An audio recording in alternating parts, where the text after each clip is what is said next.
Okay, we're going to begin this story. It's called Do You Have a Black Hole in Your Garden? It's an It's a Rum Life story from France in October 2021. I don't mean one of those interspatial things that gobble up antimatter and anything else that goes its way, but something much more simple. A place in your garden where all the bad things happen, all the accidents, incidents and calamities all in one place. I really did not think such a thing was possible until just the other week. I was walking a bit too fast to get back to a job, having retrieved a pipe wrench to effect repairs to the garden irrigation water coming from a deep borehole in one corner of the garden. The next thing, I was picking myself up from the ground with blood pouring from a wound in my left temple. I remembered as I fell, totally out of control. Teeth! What happens if you smash your teeth? We've just lost our local dentist, an excellent chap, and his good wife, who were in partnership. He died of cancer after a two-year illness, and she decided to retire and rebuild her life. As it so happens, my fall was so quick and brought about by my ankles being grabbed by a group of wisteria roots that, and my own inertia, had thrown my head forward so fast it hit the ground hard, and consequently my nose and lower face were undamaged. The right hand holding the pipe wrench was under me and also well smashed. I still held the pipe wrench, but not for long. Ruth patched me up sufficiently to stop the blood and declared that she was positive stitches were necessary. I took the Renault 4L, our faithful local runabout, as the hospital and urgence department are an easy 10-mile journey after I had negotiated our own town and crossed the metal bridge over the River Loire. Arriving at the urgence some minutes later and now feeling everything battered, I admitted to parking in one of the vacant handicapped parking spots close to the emergency doors.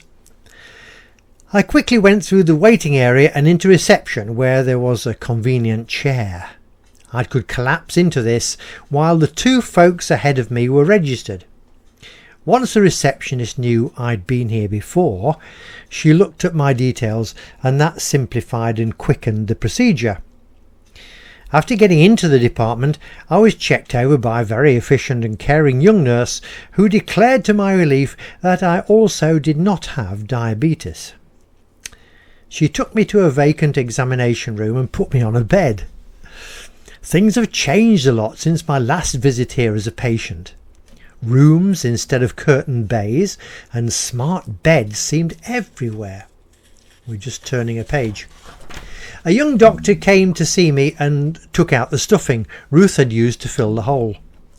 I explained that my wife had been a nurse all her working life and had told me she was sure it would need some stitches. "She's quite right there," he said. "Probably quite a lot of stitches." All in French, of course. "But still, I have to try and get the soil and mess out of the hole." After poking about a bit and slushing it with lots of little water jets, he called a senior colleague who agreed with his prognosis but told him to anaesthetise me first. I wondered what was coming then.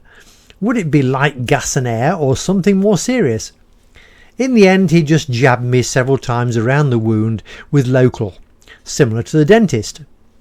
It helped a lot, as by now I admit there being serious discomfort. He eventually said he could not get anything else out of the wound and would stitch it up. There were 11 stitches.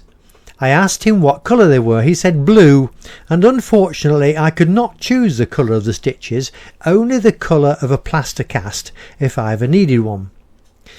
Then he said I would have to have a scan of my head to ensure there were no complications inside.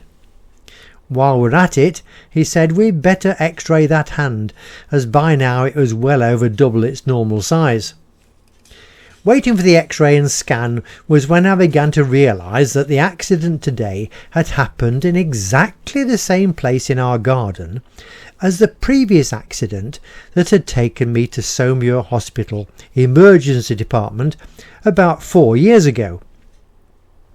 You can listen to this story. It's called Tarzan, but not quite. It's also on this Buzzsprout site.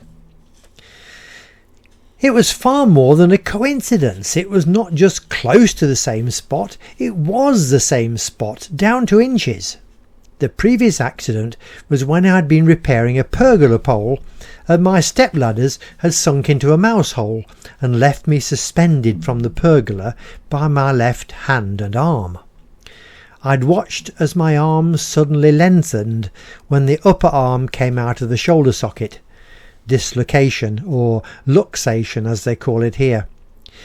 If you've not encountered it, try not to. It's one of the most painful injuries you can sustain.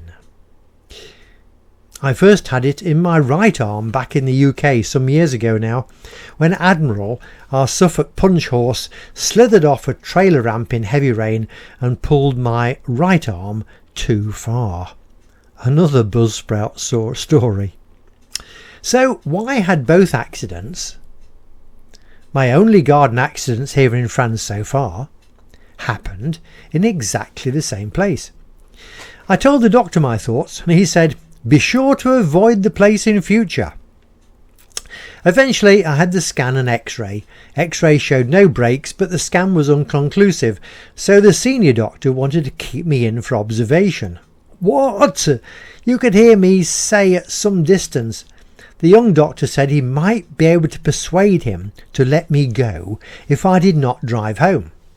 I would have to abandon the car and let an ambulance car take me.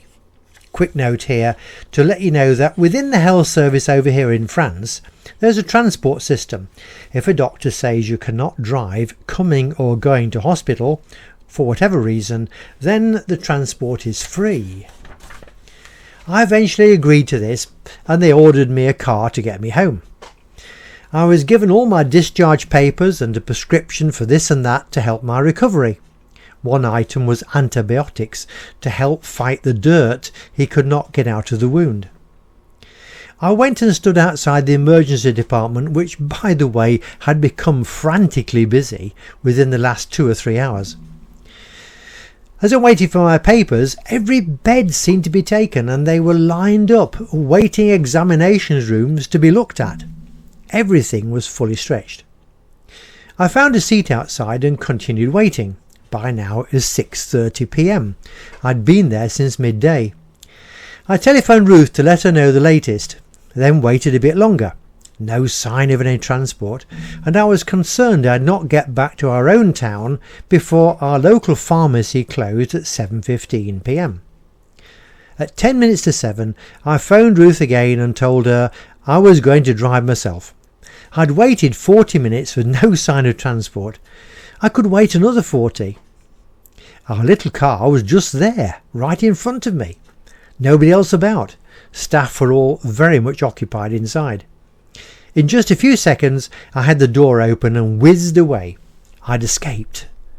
I just hope I did not have to come up against the same senior doctor for just a few weeks.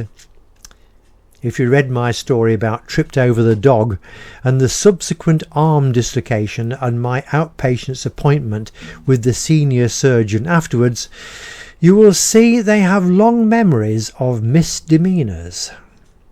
So to wind up, I've a black hole in my garden. Now the thing is what to do about it. No doubt I'll be reporting more at a later date. There we are, that's the end of that little story. Now we've got new endings to all the stories because we don't have a shop anymore. There's easy access to our books and audio stories and videos which are free to download. There's over 150 stories, over 150 videos, plus the books. And you can see them all on our new website, which is www.interspacial, itsarumlife.com. That's IT'Arumlife.com. All one long line, no spaces, all lowercase. There we are. Thank you for listening.